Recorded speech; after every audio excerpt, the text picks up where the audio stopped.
di sini kita akan bahas tentang makroekonomi dalam perekonomian terbuka. Dan untuk pertemuan ini kita akan bahas konsep dasarnya dulu, yaitu ada flow barang dan modal, lintas negara, harga dalam transaksi internasional, nilai tukar nominal dan real, teori dasar penentuan nilai tukar, atau purchasing power parity. Nah, untuk referensinya kita bisa pakai MenQ di chapter 32. Nah, sejauh ini kita tuh belajar sama di UTS kemarin tuh kita belajar perekonomian dalam ekonomi yang tertutup. Jadi nggak ada nih interaksi sama negara lain, Indonesia sama negara lain, atau negara lain sama Indonesia, atau nggak ada. Nah, itu namanya closed economy, kayak yang udah kita pelajarin. Makanya ekspor impornya tuh nol. Nah, tapi ini tuh asumsi yang irasional, tidak masuk akal, karena pasti negara di dunia ini tuh interact with one another.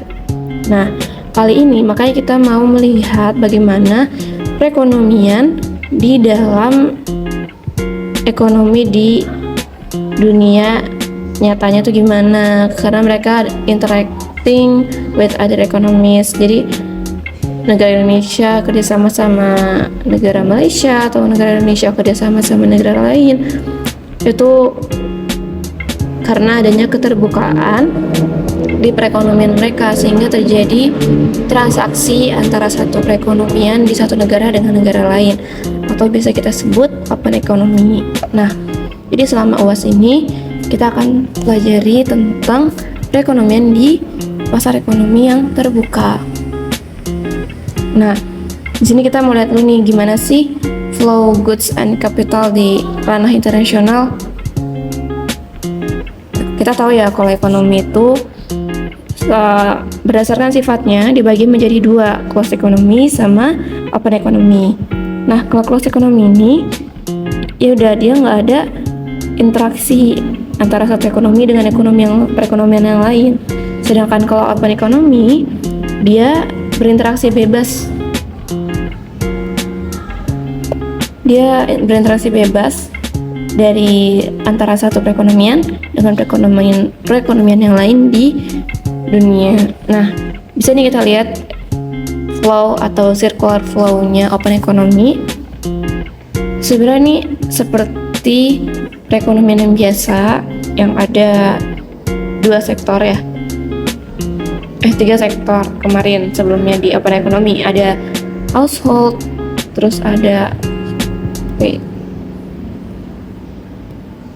kemarin ada household, terus ada firm atau industry, terus ada marketnya, output sama input, terus ada government juga. Nah, sekarang karena udah ada interaksi nih sama dunia luar, itu tuh ditambah masyarakat luar negeri.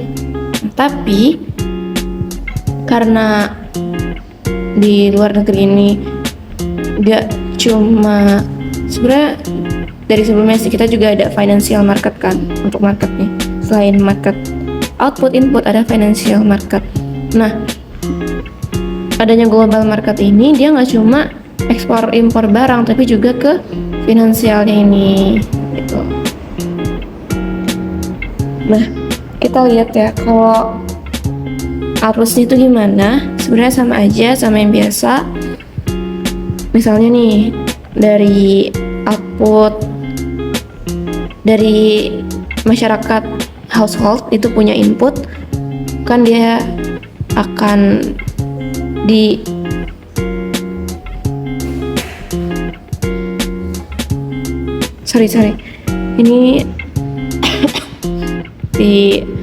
aku ulang.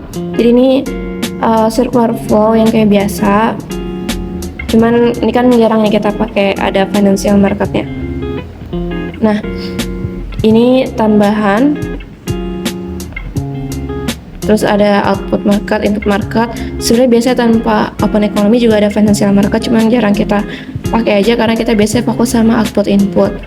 Nah, jadi di sini ada market defaultnya nih, ada output input financial. Nah, karena ada global market, makanya sekarang kita tuh punya impor, kita punya ekspor, punya ekspor. Nah, dan di financial market juga ada capital outflow dan capital inflow.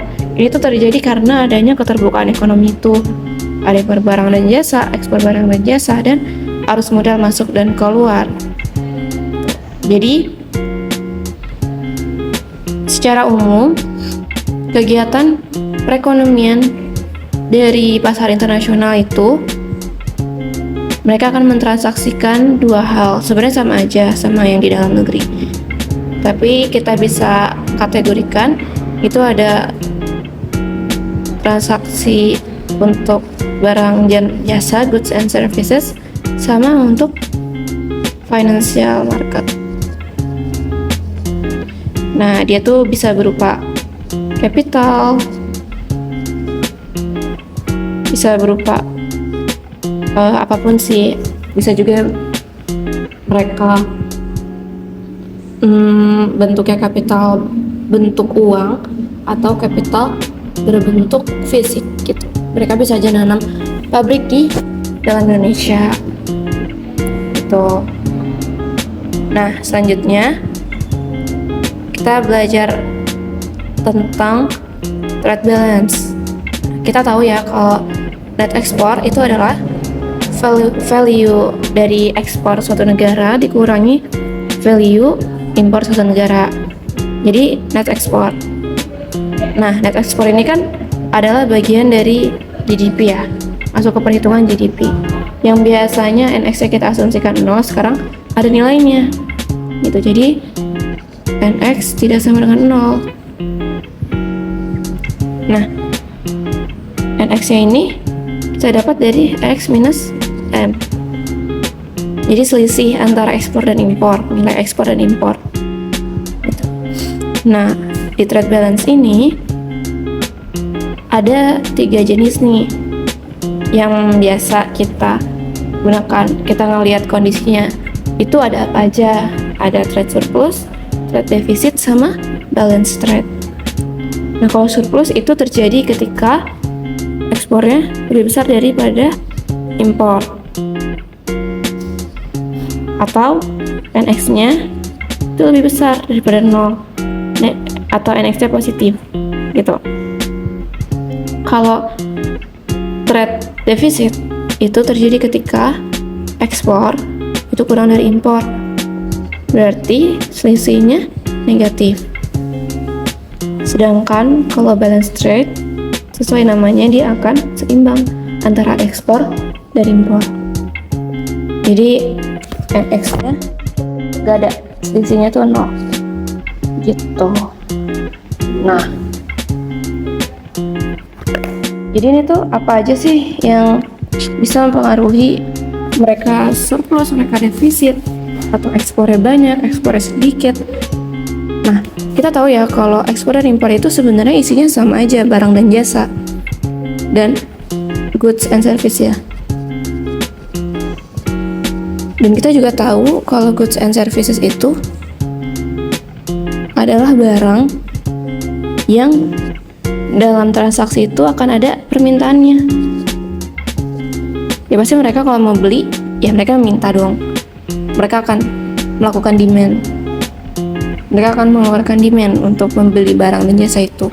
Nah, makanya faktor yang mempengaruhi mereka itu adalah faktor yang akan mempengaruhi permintaan terhadap barang dan jasa itu.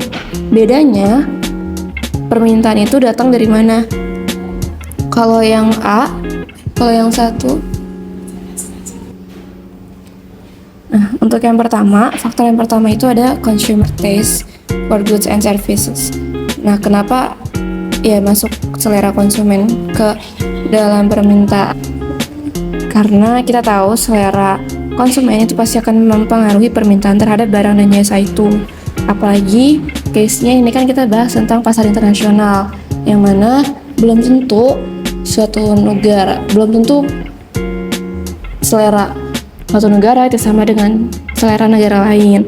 Makanya itu sangat berpengaruh besar. Jadi kayak menentukan apakah mereka akan menggunakan barang itu atau enggak gitu. Apakah mereka mau untuk membeli barang dan jasa itu atau enggak dari negara lain gitu. Yang kedua, ini pengaruhnya tentu aja positif. Terus yang kedua, the price of goods at home and abroad. Jadi ini benar-benar berpengaruh banget harga barang itu di home country dan di foreign-nya, karena itu akan mempengaruhi exchange rate dari interaksi atau transaksi barang dan jasa yang mereka lakukan. Ya, ini berpengaruh, sebenarnya bisa positif atau negatif ya, karena ini ada dua hal, tapi secara umum harga itu kan akan berpengaruh negatif terhadap demand suatu barang dan jasa. Yang ketiga, exchange rate yang mereka gunakan untuk membeli barang dan jasa dari negara lain itu sangat berpengaruh, karena itu tuh menjadi nilai tukar dari harga dari uang yang harus mereka keluarkan untuk membeli barang dan jasa itu. Dan exchange rate ini nanti kita tahu akan sangat terpengaruhi oleh harga dari kedua negara. Jadi berapa sih nilai tukar yang digunakan antara satu negara dengan negara lain itu, dan berapa sih uang yang diperlukan untuk membeli misalnya barang A di negara lain. Padahal mungkin di negara kita tuh ada barang yang sama, tapi harganya belum tentu sama karena ada perbedaan nilai tukar dari uang di negara satu dengan di negara lain. Tuh. Nah, yang keempat itu ada incomes. Incomes itu udah pasti positif, karena ya udah semakin banyak pendapatannya, semakin banyak pula permintaannya.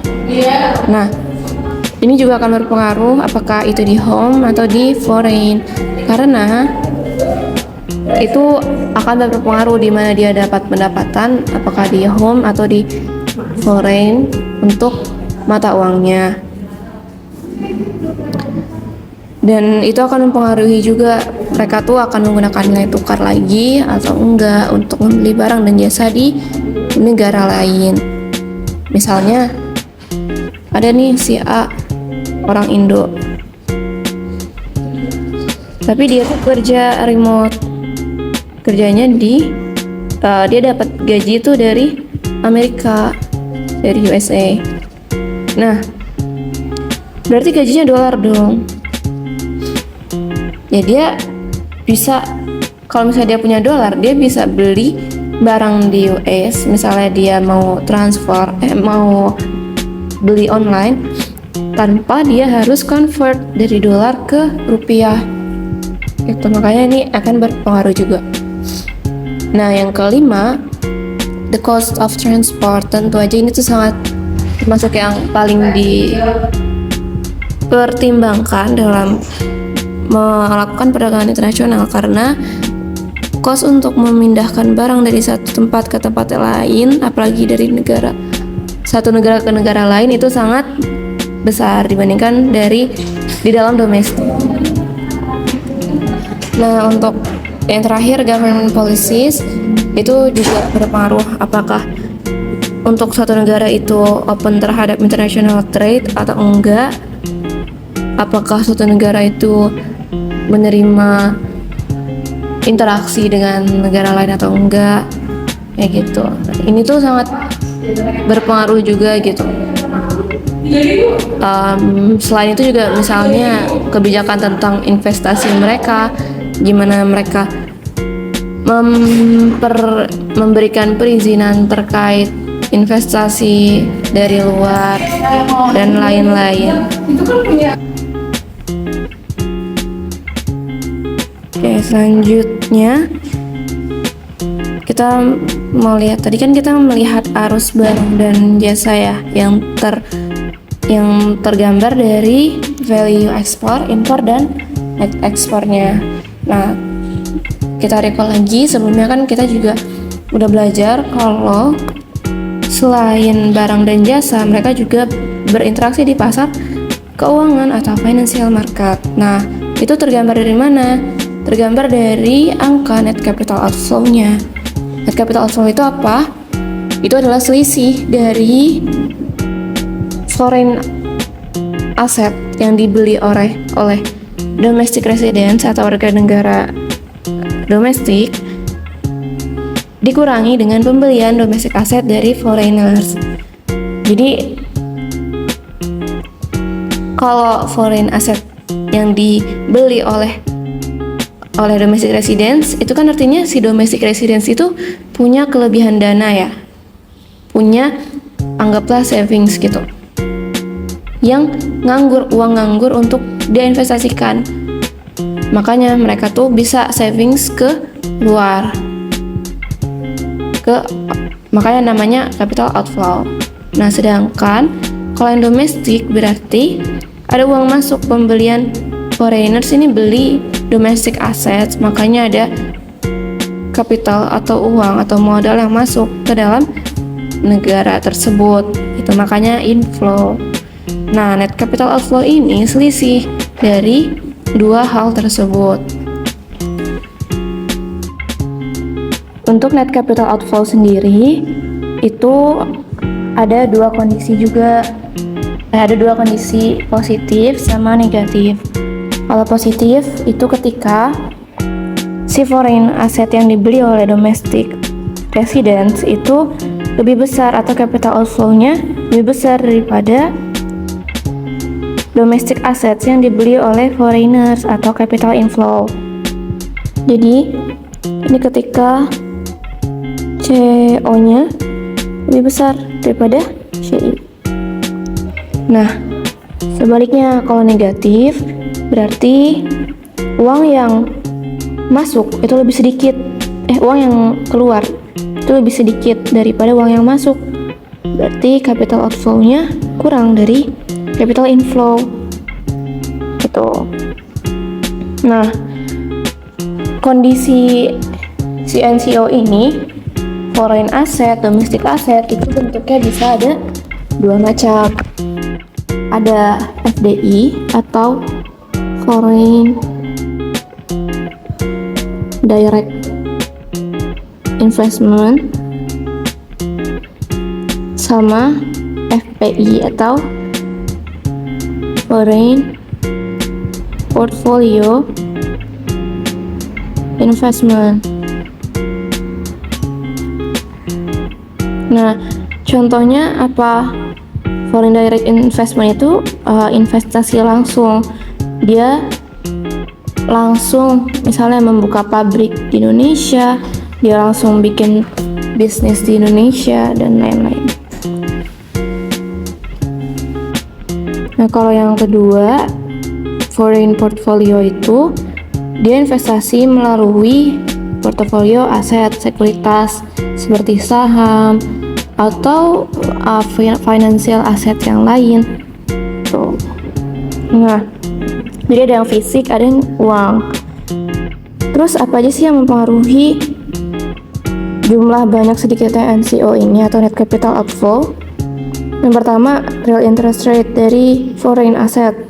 Tentu aja ya, sama kayak yang sebelumnya, karena ini kan transaksi antara kedua negara yang mana nilai tukarnya itu ya diukur dari nilai tukar, real interest rate gitu. Terus kenapa real? Ya karena dia yang merepresentasikan nilai tukar asli sesuai nilai barangnya. Terus yang foreign ya aset domestik ya.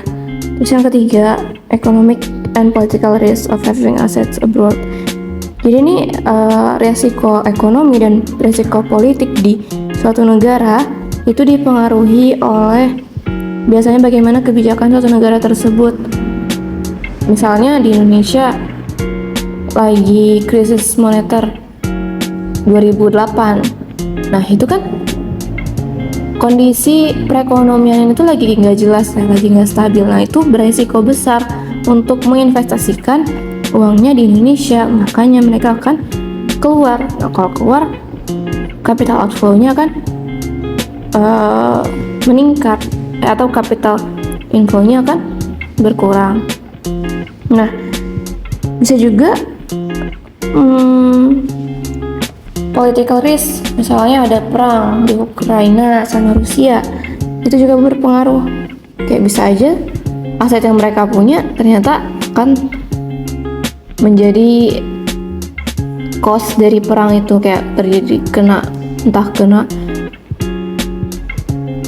serangan dari negara lainnya, kan itu bisa menjadi resiko juga gitu. Dan terakhir, government policy surrounding foreign ownership, ini juga berpengaruh. Misalnya Indonesia itu kan lumayan terbuka ya untuk investasi dari luar negeri, kayak KCIC misalnya, itu kan yang kereta cepat itu adalah kerjasama antara Indonesia sama Cina. Padahal kan ini investasi yang besar ya untuk infrastruktur yang lumayan besar, dan itu membuka peluang untuk negara lain untuk melakukan investasi langsung di sini. Jadi itu dari pemerintahnya, kebijakannya itu memberikan kesempatan untuk foreign memiliki aset di domestik. Misalnya kalau negara lain yang lebih strict, misalnya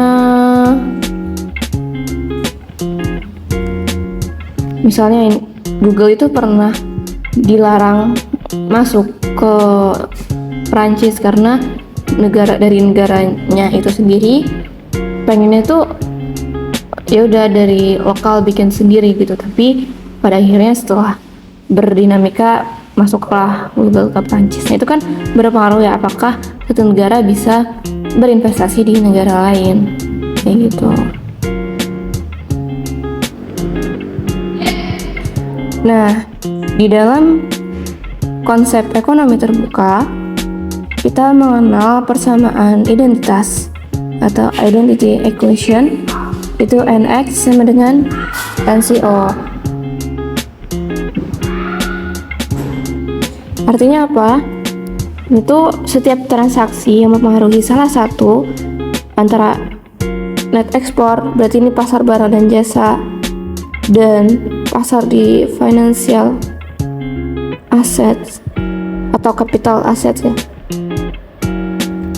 itu akan mempengaruhi yang lain. Misalnya ketika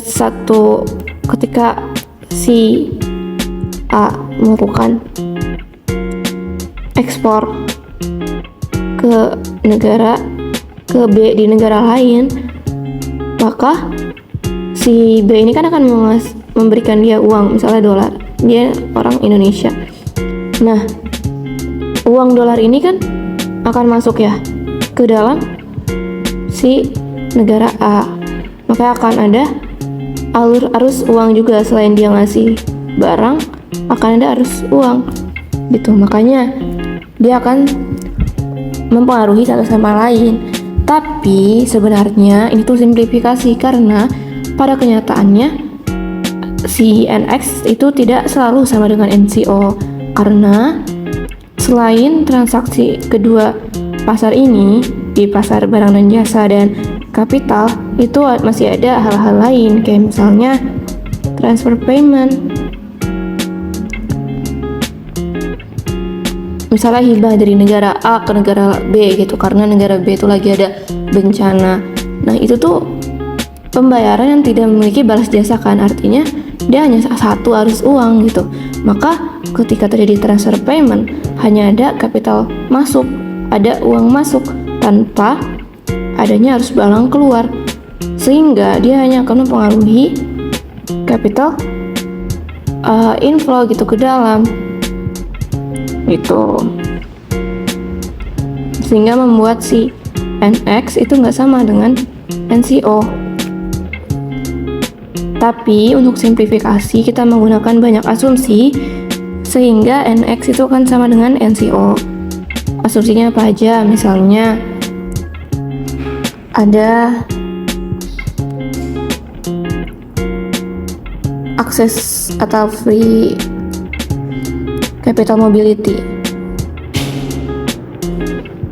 Jadi tuh di perekonomian di negara atau di perekonomian global ini diasumsikan tidak terbatas. Jadi pergerakan kapital di antara satu negara ke perekonomian yang lain itu akan sangat bergerak sangat bebas, sehingga transaksi dari satu negara ke negara lain itu tidak akan terpengaruhi oleh interest rate atau exchange rate dari satu negara gitu. Sehingga yaudah, mereka nggak memedulikan exchange rate satu sama lain karena mereka menganggap exchange rate di negara ini itu sama dengan exchange rate negara lain, atau mereka juga bisa semakin mudah untuk mencari keuntungan melalui mencari interest rate yang paling tinggi, mencari keuntungan return yang paling tinggi gitu dengan gampangnya. Kayak ketika keuntungan mereka untuk investasi di negara A itu kecil, dia ngelihat negara B, udah dia mindahin nih aset dia dari negara A ke negara B itu gampang mindahinnya gitu. Makanya karena kemudahan itu akan semakin mempermudah untuk bergeraknya kapital dari satu negara ke negara lain gitu. Salah satu asumsinya. Nah, dengan kita punya identity equation CNX sama dengan NCO, dan kita juga ingat kita punya persamaan GDP itu Y sama dengan C plus I plus G plus NX, dimana kita udah punya ya NX itu adalah tidak sama dengan 0. Nah, kita bisa ubah nih Y minus C minus G itu sama dengan I plus NX, yang mana Y minus C minus G ini kita ingat itu adalah saving, national saving, ya kan? Nah, ini kan ini public saving, ini private saving. Yaudah, jadi S ini adalah national saving, sehingga kita punya S sama dengan I plus NX. Kan tadinya kan kalau di close itu adalah persamaannya S sama dengan I aja, tapi karena sekarang ada net export, maka kita ada interaksi internasional, maka kita tambahkan NX di sini gitu. Nah, kita juga tahu kalau kita punya persamaan NX sama dengan NCO, maka kita bisa ubah si NX ini, kita substitusi jadi S sama dengan I plus NCO. Nah, implikasinya apa? Yang pertama, ketika sebuah negara memiliki surplus NX atau net ekspor itu lebih besar dari 0, maka NCO-nya juga akan surplus. Artinya, jumlah pembelian aset luar negeri lebih besar daripada orang asing beli aset di domestik. Nah, yang kedua, ketika sebuah negara memiliki defisit NX atau NX-nya kurang dari 0, maka NCO-nya pasti negatif. Artinya, lebih banyak orang asing yang membeli aset domestik dibandingkan orang domestik membeli aset luar negeri.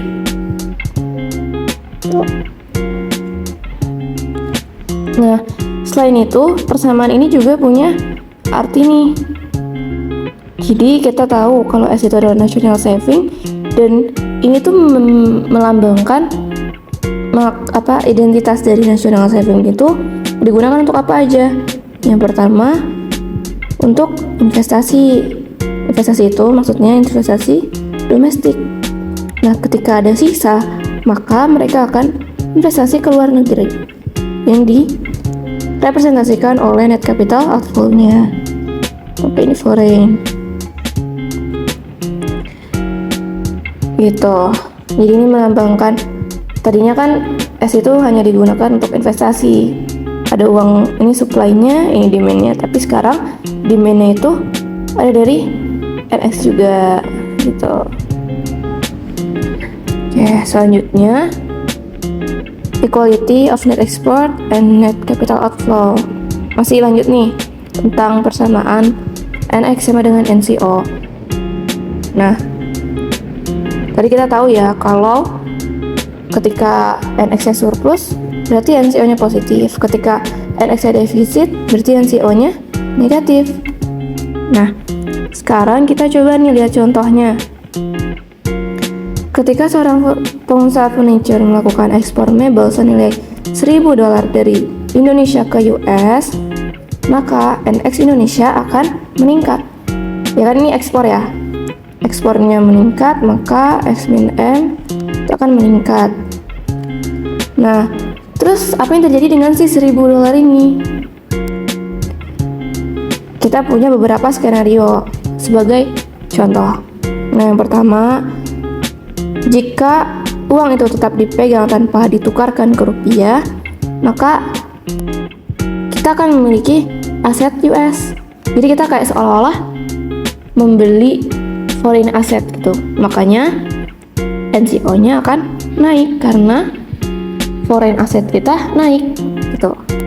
Kita punya capital outflow-nya naik gitu karena tadi ada kelebihan dana yang dimiliki oleh masyarakat Indonesia yang menghasilkan membuat dia tuh bisa punya aset US.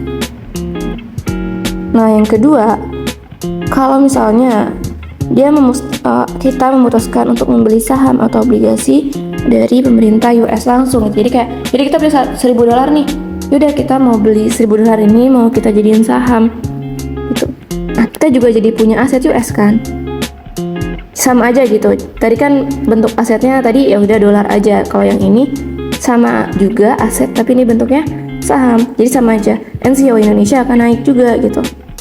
Nah, yang ketiga, kalau dia memutuskan uang $1.000 tadi tuh mau dia beliin barang atau jasa dari US, nah maka dia tuh akan membeli barang dari luar negeri ke dalam negeri.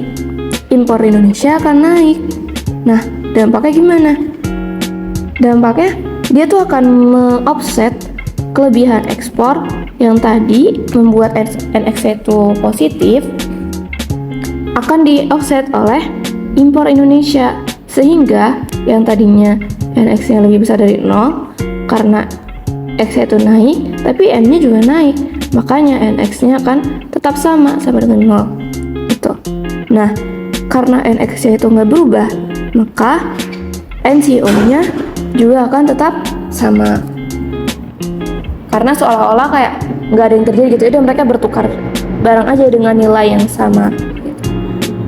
Nah, yang keempat, jika kita menukarkan $1.000-nya menjadi rupiah ke bank, maka bank harus membeli aset US itu.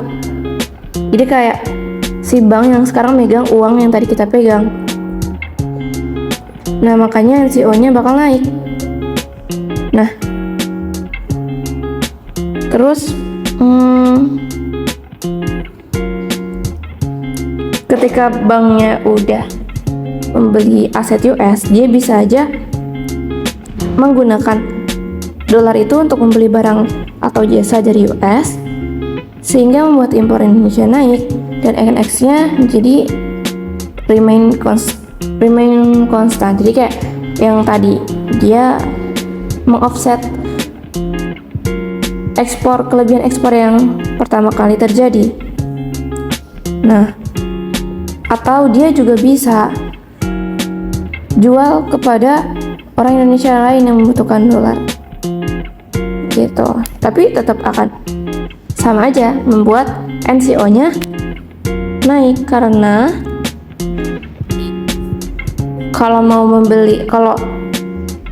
yang $1.000 ini dia pakai atau dia simpan ataupun dia jual kepada orang lain yang mau membeli dolar dia, kan tetap ada orang Indonesia yang memiliki aset foreign yang meningkat, sehingga pada akhirnya NCO-nya tetap akan naik gitu. Oke, ini summary dari materi tadi, bagaimana international flows dari goods and capital. Ini melihat 3 possible outcome dari open economy. Ini dari yang pertama, dari ekspor sama impor. Ini dibagi menjadi 3 possible outcome atau skenario-nya. Ada defisit, ada balance, sama ada surplus. Nah, yang pertama, kalau defisit berarti ekspornya kurang dari impor. Terus jadinya kalau ekspornya kurang dari impor berarti net ekspornya kan negatif. Terus berarti kalau net ekspornya negatif, Y-nya akan lebih kecil daripada C plus I plus G. Maksudnya,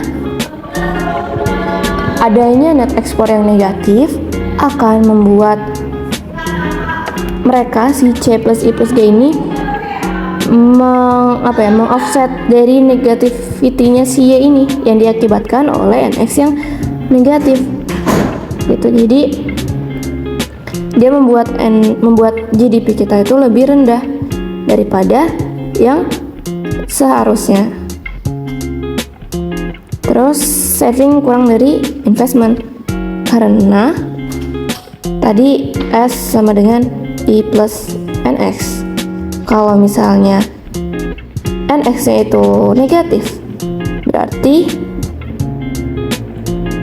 S-nya akan ini tuh mau ngasih tahu kondisi dari perdagangan defisit.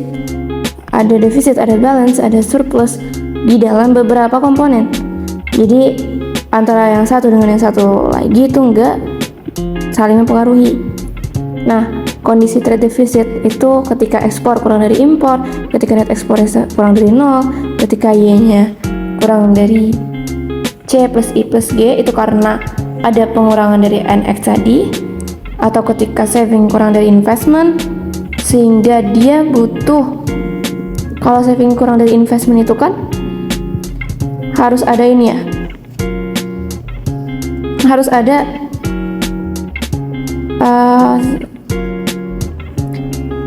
ada apa ya, kondisi dimana harus ada pembiayaan untuk investnya. Tapi ketika savingnya kurang ya berarti dia harus mengambil pembiayaan dari luar. Nah, itu artinya ada yang kekurangan supply loanable funds ya kan, berarti dia defisit. Terus selanjutnya ada net capital outflow ketika capital outflow-nya kurang dari capital inflow. Ketika uang keluarnya itu lebih sedikit daripada uang yang masuk. Nah, kalau yang balance ya udah sama semua. Kalau yang seimbang semua maksudnya. Kalau yang surplus beda kebalikannya dari si defisit. Ketika ekspor lebih besar dari impor, net ekspornya positif, Y-nya lebih besar daripada C plus I plus G, saving lebih besar daripada investment. Makanya dia ada kelebihan untuk digunakan ke NCO atau diinvestasikan ke luar negeri. Terus ketika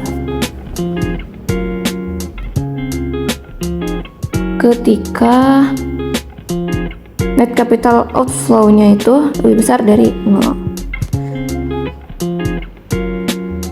Ya, mungkin itu untuk yang materi trade balance. Nah, sekarang kita masuk ke price for international transaction. Jadi mereka tuh bertransaksi tuh pakai apa sih? Harganya tuh gimana sih? Nah, ini kita bisa lihat kalau mereka itu bertransaksi itu kan pakai nilai tukar. Jadi nilai tukar itu apa? Nilai tukar itu adalah tingkat di mana suatu negara itu mau bertransaksi dengan negara lain di tingkat yang tertentu. Jadi perbandingan antara currency domestik dengan currency foreign-nya. Nah, yang biasa kita lihat di Google misalnya, kalau kita cari nih nilai tukar USD to IDR berapa, nah itu tuh nominal exchange rate. Nominal exchange rate ini apa? Ini adalah rate di mana seseorang itu melakukan transaksi satu currency untuk currency yang lain. Jadi dia tuh mau menukar mata uang. Kayak gampangnya tuh ketika si orang Indonesia nih, dia mau membeli barang di Amerika, kan uang dia kan rupiah, berarti untuk bisa membeli barang di negara Amerika, maka dia harus menukar uang dia dulu ke dolar, baru dia bisa beli ke barang tersebut gitu. Makanya untuk dia menukar uang dia ke dolar, itulah dinamakan dengan nominal exchange rate. Nah, biasanya in many textbook we express the nominal exchange rate itu menggunakan foreign currency per domestic currency. Misalnya kalau dari Indonesia ya berarti USD per IDR. Tapi kalau dari sisi Amerikanya berarti dia USD per berarti dia IDR per USD. Nah, jadi kalau di Indonesia itu harusnya bilangnya $1 tuh berapa rupiah gitu. Tapi kan $1 itu bukan. Rp1 ini kan per unit domestic currency ya.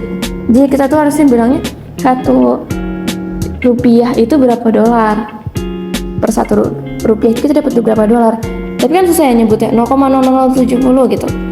Nah, makanya kita lebih friendly dengan penyebutan $1 itu berapa rupiah gitu. Padahal itu adalah penyebutan untuk orang-orang negara Amerika gitu. Tapi karena emang kita menggunakan dolar sebagai mata uang internasional, ini juga udah jadi praktek yang umum dilakukan sih gitu.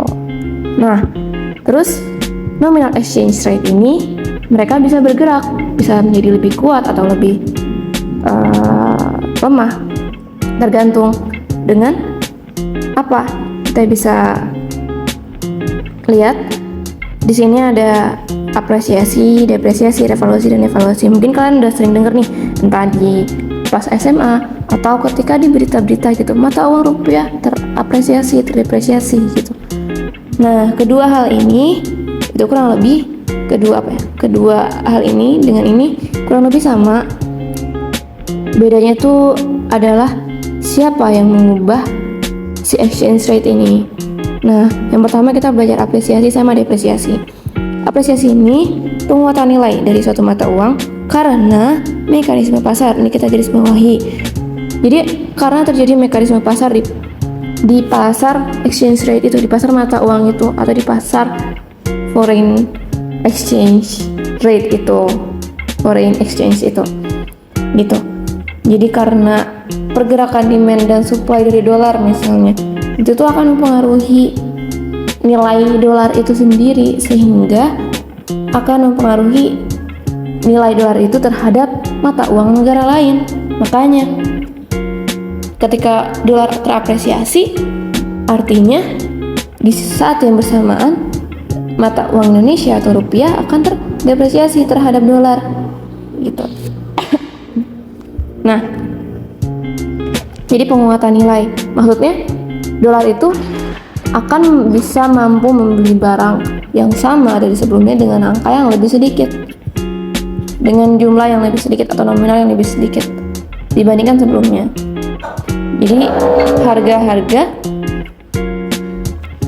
Jadi ketika terjadi apresiasi, misalnya dolar terapresiasi, maka terjadi penguatan nilai mata uang dolar, sehingga orang-orang Amerika akan bisa membeli barang di Indonesia itu lebih murah, relatif lebih murah dibandingkan sebelumnya. Karena ketika dia menukar uang dolar mereka ke Indonesia, mereka akan memperoleh rupiah lebih besar daripada sebelumnya ketika belum terjadi apresiasi. Nah, yang kedua itu adalah depresiasi. Depresiasi ini kebalikannya, dia pelemahan nilai. Berarti ketika terjadi depresiasi pada USD akan membuat mata uang yang dia peroleh atau rupiah yang dia peroleh itu itu akan lebih sedikit dibandingkan sebelumnya.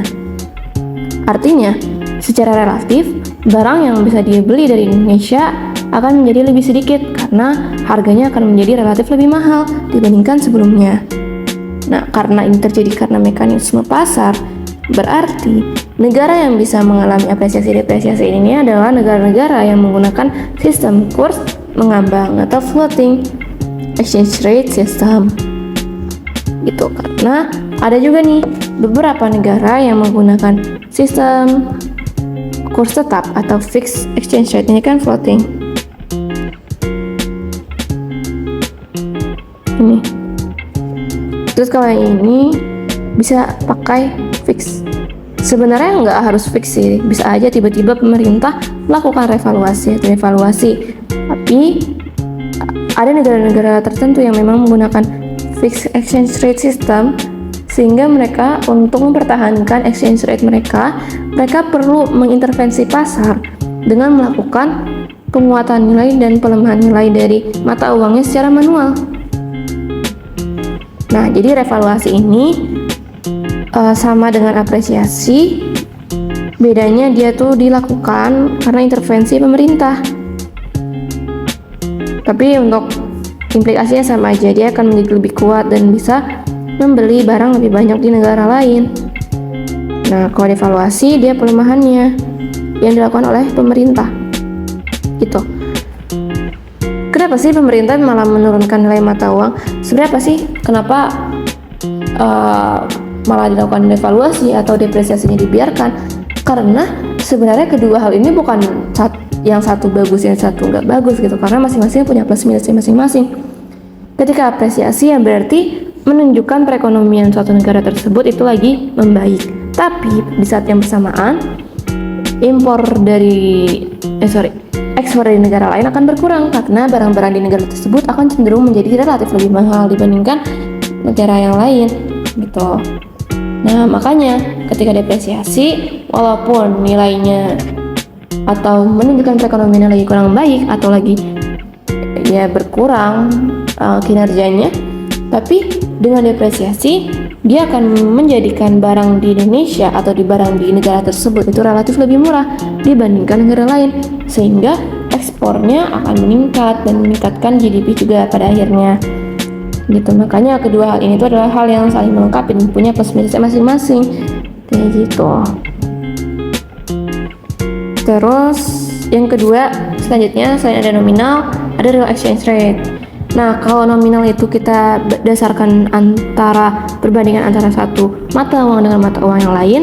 Kalau real kita bandingkan dengan sektor real, yaitu sektor barang dan jasa. Jadi kayak kita melihat tingkat di mana seseorang itu rela untuk menukar barang dan jasa dari satu negara dengan barang dan jasa di negara yang lain. Yang ini biasanya direpresentasikan dengan barang yang sama, sehingga kita bisa saling apple to apple gitu, melihat perbandingan nilainya. Misalnya yang sering kita dengar itu ada Big Mac Index kan. Jadi kita ngelihat nih harga Big Mac di Indonesia dibandingkan harga Big Mac di Amerika itu tuh apakah sama atau ternyata lebih mahal atau ternyata lebih murah kayak gitu. Itu tuh bisa kita lihat dengan real exchange rate. Caranya gimana? Ada rumusnya, yaitu nominal exchange rate. Jadi ini real exchange rate di sini itu sama dengan nominal exchange rate dikali domestic price per foreign price. Kalau foreign kita kasih P star. Nah, itu untuk memahami real exchange rate ini penting karena ini menjadi key determinant dari berapa banyak nilai atau berapa banyak suatu negara itu melakukan impor atau ekspor, karena ya mereka tuh akan melihat secara real secara real exchange rate itu berapa. Karena yang dipakai sebenarnya itu kan real exchange rate ya, kayak bagaimana kita melakukan transaksi barang dan jasa, harganya itu berapa dibandingkan dengan negara yang lain kayak gitu-gitu. Kayaknya itu menjadi penentuannya. Contohnya nih, harga beras di Indonesia itu 12.000 per kilogram. Harga beras di Amerika itu 5 kilo, 5 dolar per kilo. Nah, kita mau tahu berapa sih real exchange rate-nya? Yaudah, kita punya informasi nominal exchange rate itu 1 dolar itu seharga 15.000 rupiah. Maka real exchange rate itu, ya untuk nominal exchange rate itu kita punya rumusnya itu adalah foreign exchange. Jadi kalau nominal exchange rate itu adalah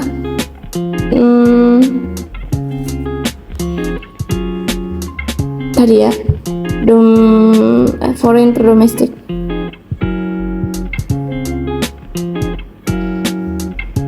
Jadi kalau di sini berarti 1 dolar per 15.000.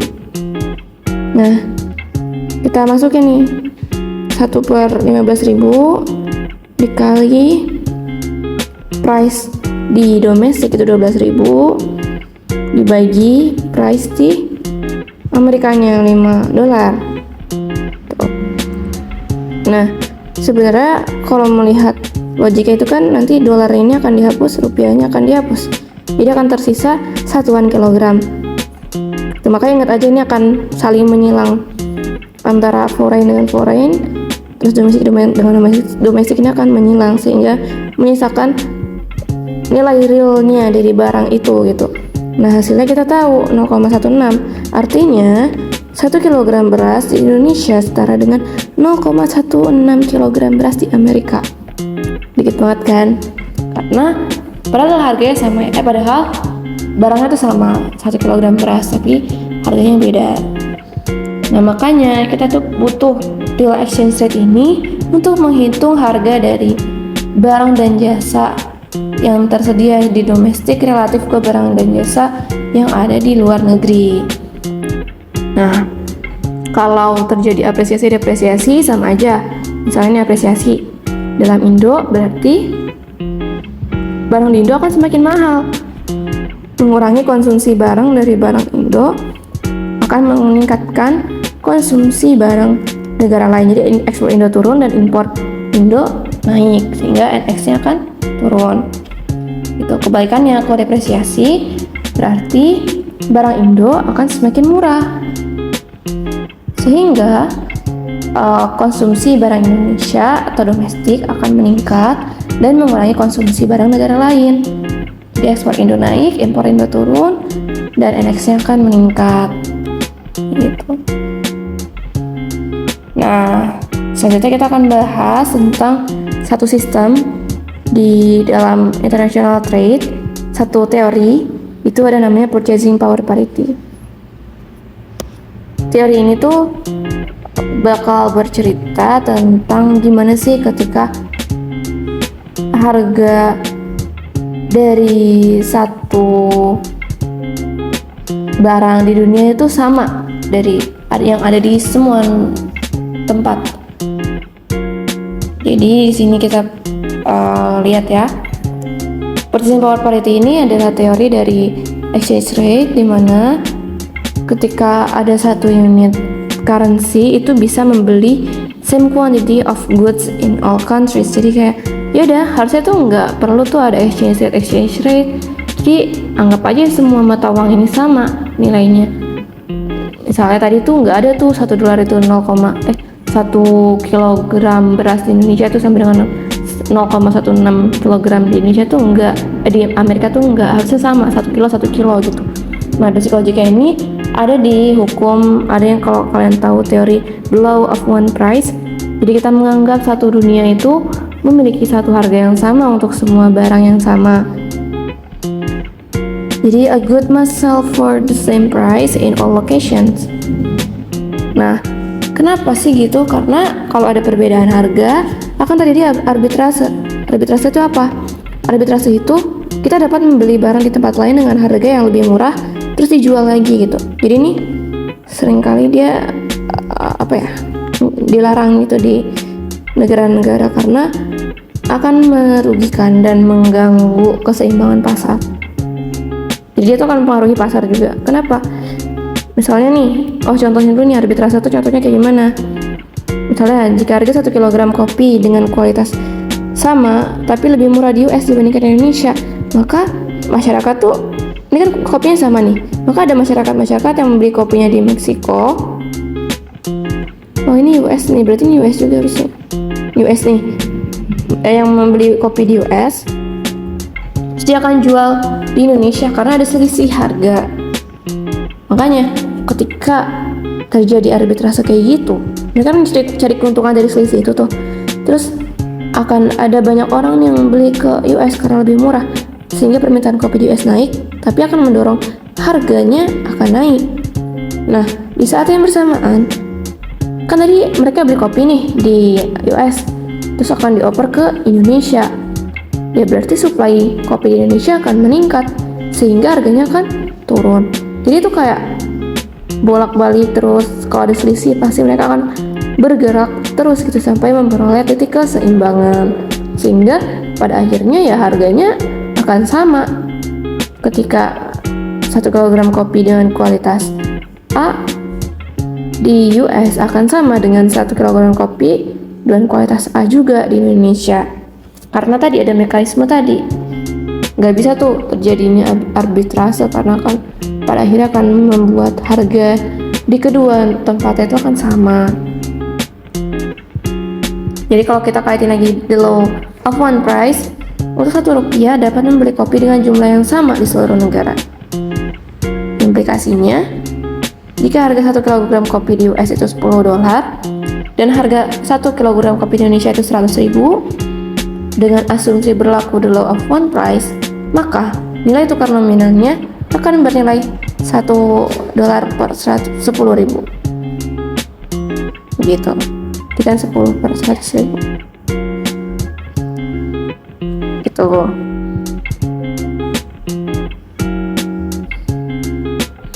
Karena beda, ini kan sama gitu, nilai dari $10 ini sama dengan nilai dari $100.000 ini. Jadi perbandingannya beda mata uangnya aja sebenarnya gitu. Nah terus apa nih hubungannya sama exchange rate yang tadi kita omongin? Tarik lagi, kalau real exchange rate itu adalah nominal exchange rate dikali harga domestik per domestic foreign. Ini dan kita bisa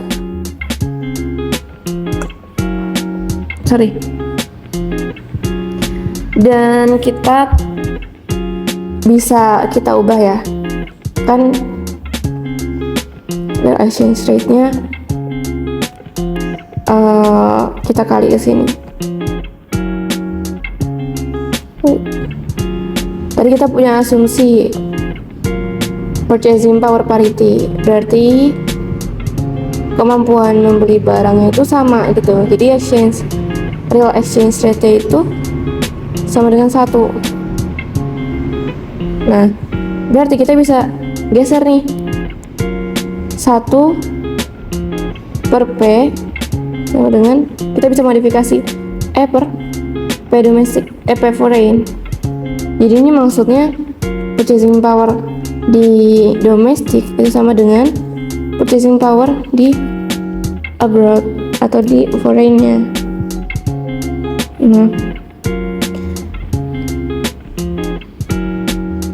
Ini tuh ya udah menunjukkan itu. Terus tadi kan kita tahu kalau real exchange rate itu 1 karena sama gitu realnya.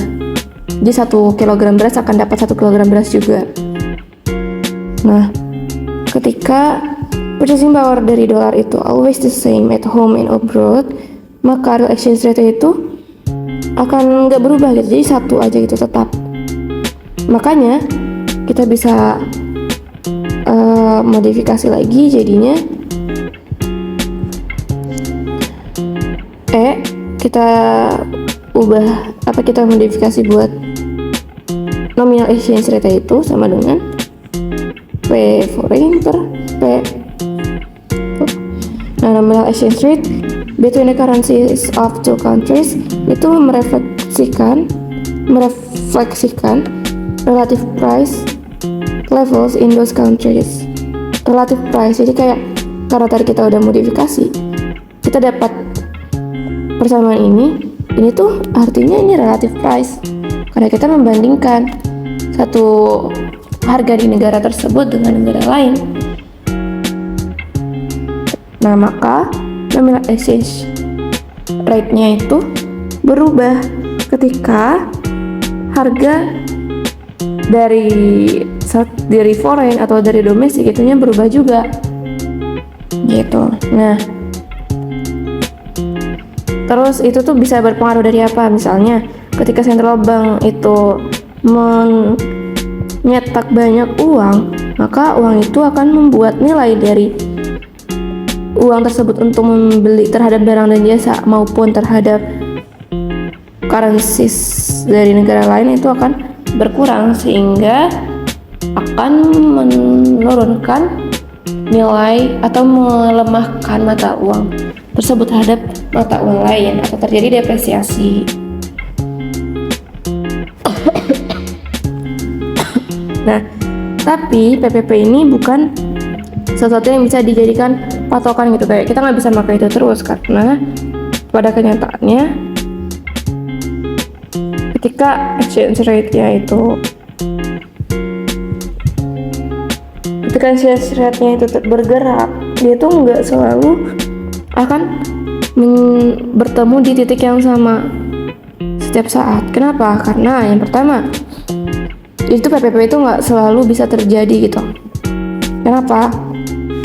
Yang pertama, karena banyak barang yang nggak bisa easily traded.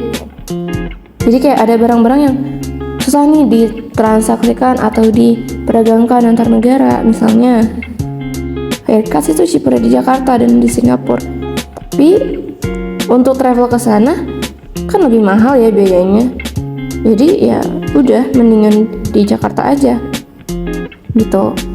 Terus yang kedua, kalaupun dia tradable goods atau dia barang yang mudah diperdagangkan, tapi nggak selalu dia perfect substitute antara barang yang diproduksi di negara tersebut dengan barang yang diproduksi di negara lain. Misalnya, consumer di US prefers BMW over Chevrolet.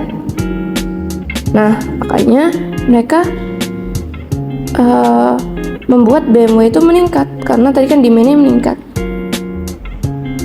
Tapi dengan meningkatnya BMW itu nggak serta-merta membuat dia langsung pindah ke Chevrolet, karena kedua barang ini bukan barang yang perfectly substitutable gitu.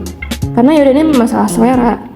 Kita tadi kan selera itu sangat berpengaruh, karena belum tentu, apalagi kan dengan banyak keragaman budayanya, keragaman preferensinya, itu tuh sangat berpengaruh terhadap apakah mereka mau membeli barang di luar negeri dibandingkan di dalam negerinya gitu. Nah, terus ada nih yang tadi sempat aku mention juga, ini aplikasi dari Purchasing Power Parity.